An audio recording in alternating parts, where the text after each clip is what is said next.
Have you ever felt like the more you question, the more alone you become? Like each layer of truth you uncover silently peels you away from the crowd. You're not imagining it. This loneliness has a reason, and it runs deeper than most realize.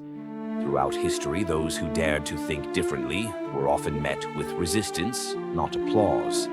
They weren't outcasts because they were wrong. They were outcasts because they saw what others weren't ready to see. From Kierkegaard to Hypatia, from Giordano Bruno to Simone Weil, brilliant minds weren't just misunderstood, they were inconvenient. They shattered illusions that society wasn't willing to let go of. But why is it that those who seek understanding often find solitude?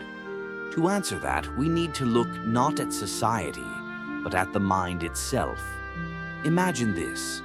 If someone stands taller than you, you might admire their height.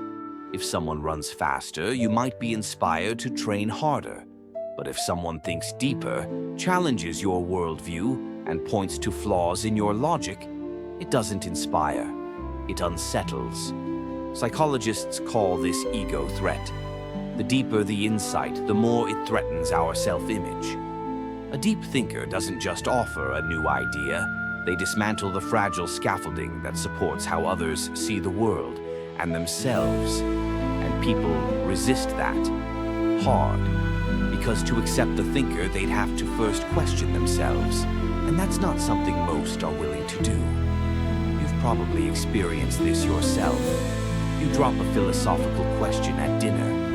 Everyone goes quiet. You question a common belief. Someone says you're overthinking. You try to explore something meaningful, and suddenly the conversation pivots to TV shows and weekend plans. It's not that they don't hear you, it's that they can't meet you there. Because surface-level comfort is often more seductive than uncomfortable truth. In group settings, this becomes even more obvious. Studies show that intelligence becomes threatening in crowds, not because it's dangerous, but because it shifts social dynamics. In a tribe, conformity meant survival. Fitting in was more important than being right. And that instinct hasn't left us. So when someone starts poking holes in the norm, it triggers a social immune response. Silence them, mock them, or ignore them. But it goes even deeper. Cognitive biases, like the illusion of explanatory depth, make people believe they understand far more than they actually do. So, when a deep thinker exposes the cracks, it feels humiliating, even if no harm was intended. Then there's the comfort bias, our tendency to favor ideas that feel good over those that are true. Deep thinkers rarely offer comfort, they offer clarity. And clarity, while powerful, is often painful.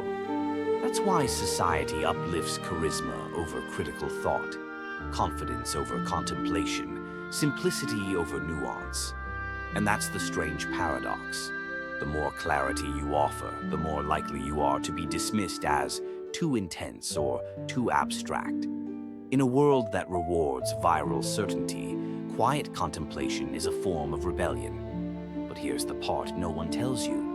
You're not alone. You may feel isolated, but you're walking a path carved by generations of minds who felt the exact same pull. They too wrestled with thoughts that kept them up at night. They too watched as shallow ideas soared while deeper truths sank. And still, they kept thinking, not for validation, but because they had to. So if you find yourself drifting away from the noise,